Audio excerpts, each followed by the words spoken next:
Ako'y pumunta sa Belgium sapagkat napakamahal ng gastusin sa Paris.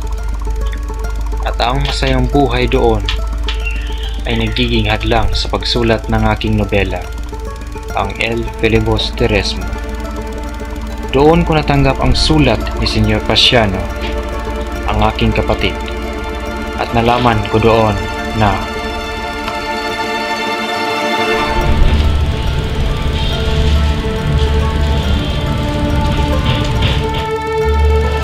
Buenas tardes, señora.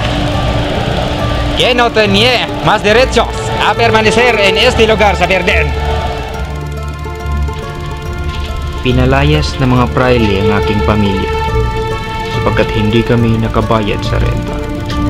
At para malabanan sila, napadpad ako dito sa Madrid upang humingi ng tulong. Ako'y naawa sa naranasan ng aking pamilya.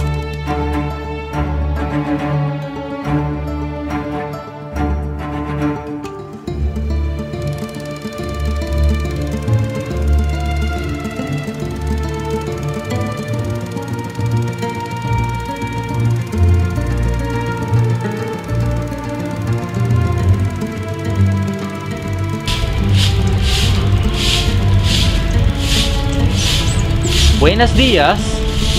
Una carta para Dr. Rizal. Jose.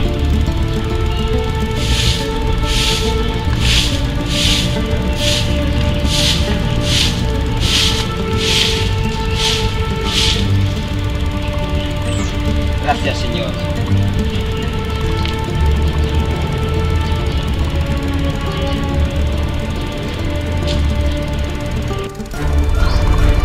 Galing kay Gino Rivera.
Miss na kita, mahal kong Leonor.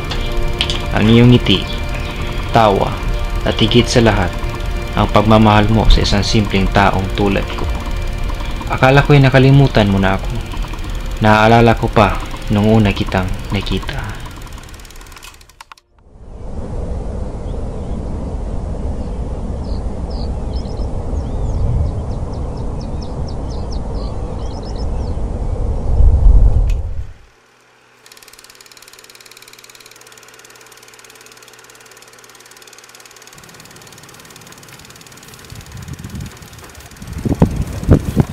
Magandang hapon, Senyor Rivera.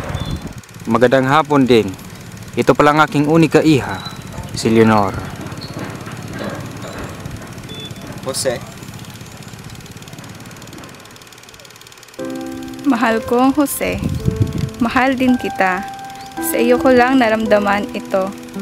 Tuwing nakikita kita, ang mundo ko'y naging makulay. At kapag hindi kita nakikita, hinahanap-hanap naman kita. Hindi ko inakalang mahal mo rin pala ako. At saka, oo, sinasagot na kita. Nagmamahal. Tay miss, para hindi malaman ni Itay ang relasyon natin.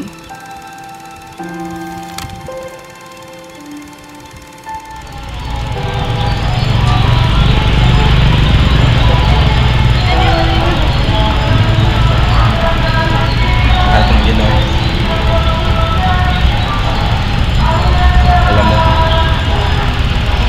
magpapasaya sa akin dito sa Santo Tomas. Talaga? Bulero. Palagi mo lang sinasabi sa akin yan. Eh, para malaman mo, kahit saan ako pumunta, kahit tumandaman ako, ikaw pa yung babae sa buhay ko. Bakit? Aalis ka? Saan ka ba pupunta?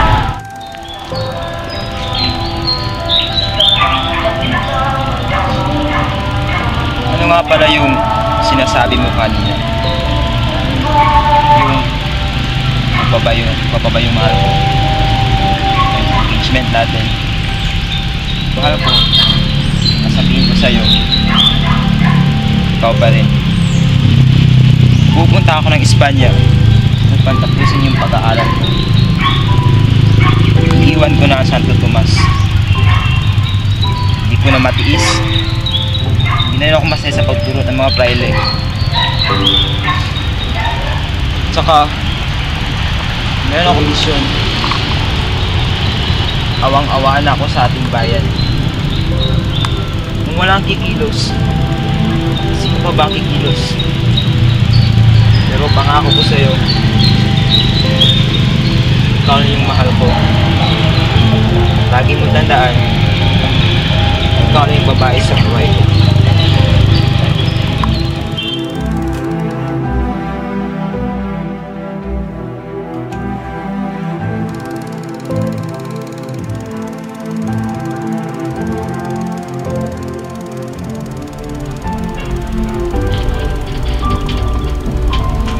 Tinuloy ko ang aking misyon at iniwan kita, mahal kong Leonor, at nahilala ko si Consuelo.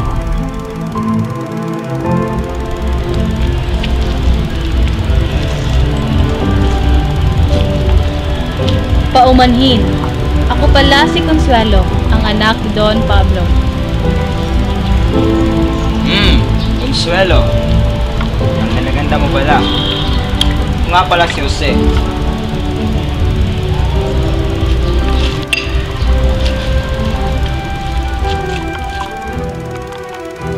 Ngunit di natuloy ang sanay pag-iibigan, sapagkat naalala ko ang aking mga pangako sa iyo, Leonor.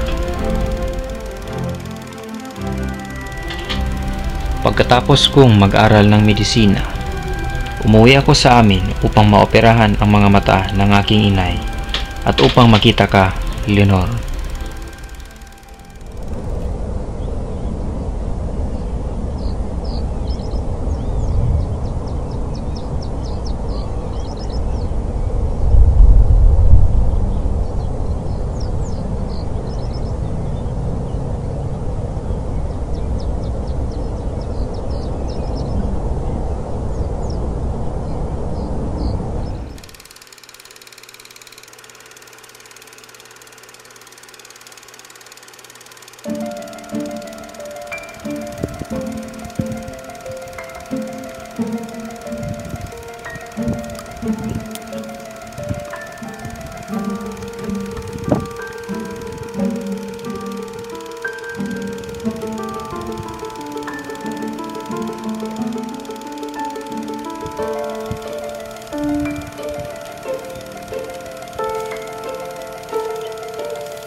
Can you teach me a Japanese language? Say, watashi. Watashi? Very good. Watashi ta anata aishete. It sounds difficult. Can I say I love you? Make it simple.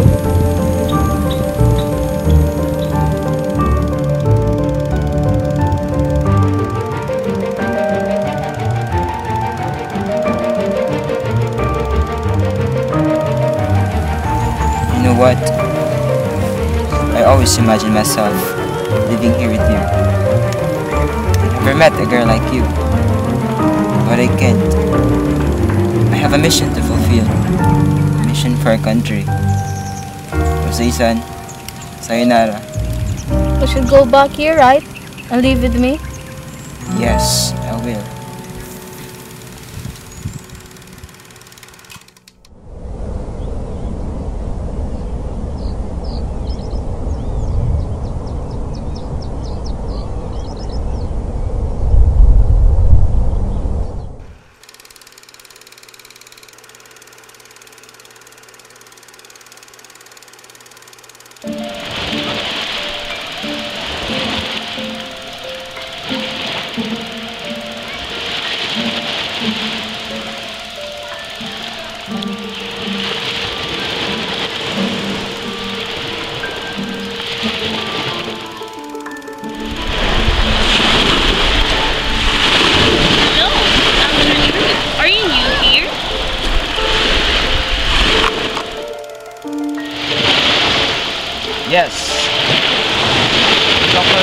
General, Miss Gertrude.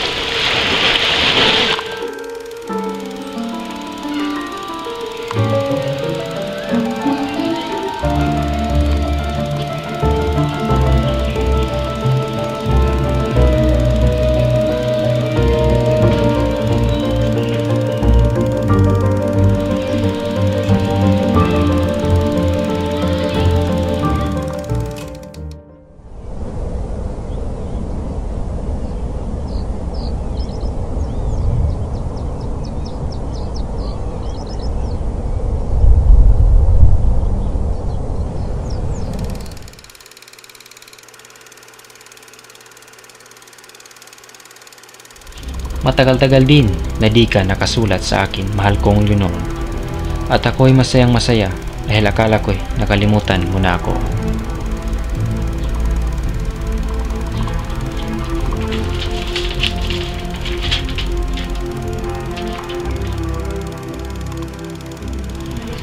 Mahal kong Jose, kamusta ka na? Matagal-tagal din kitang di sinulatan. Ngunit kahit ilang taon na ang nakalipas, ang nararamdaman ko para sa iyo ay di pa rin nagbabago. Miss na kita. Ikaw pa rin ang iniisip ko mula umaga hanggang sa gabi. Iniisip ko kung iniisip mo ba rin ako. Gusto kong malaman mo na ako'y ikakasal na, Jose. Di ko to desisyon, si inay.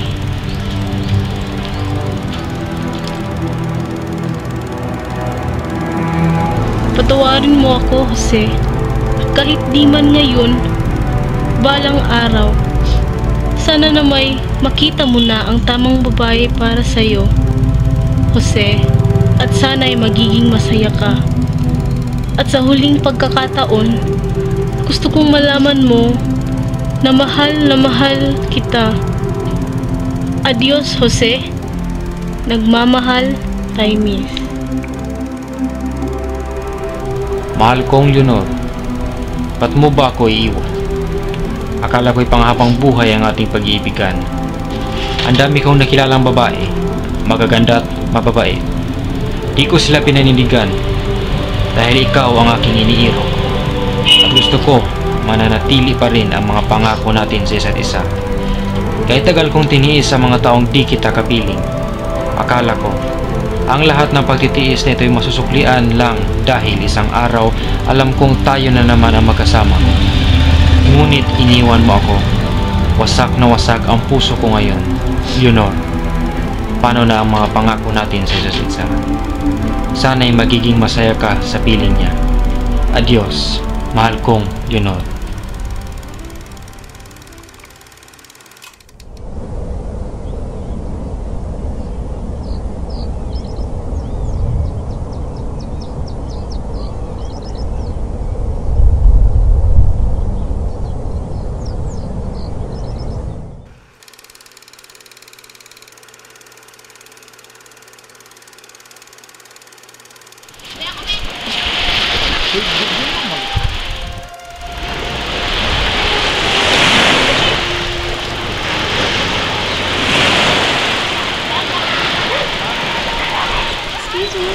Where is the party house?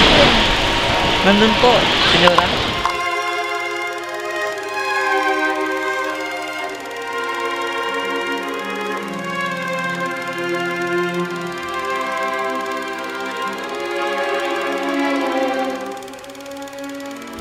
Magandang araw, Mrs. Ano naman? Kailan po lumaba yung mata niyo? Kung mga nakarang taon lang. So, may kumot ba kayong iniinom? Wala. So, tingnan natin yan. Kung balik ka dito, bukas, mga alak nyo na. Titignan natin yung mata niyo. Salamat. Excuse me?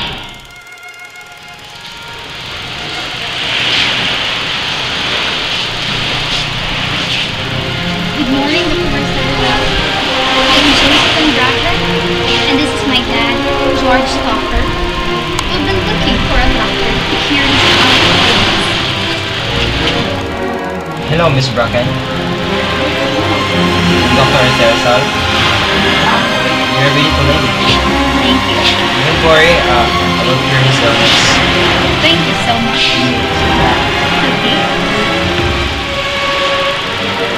Okay.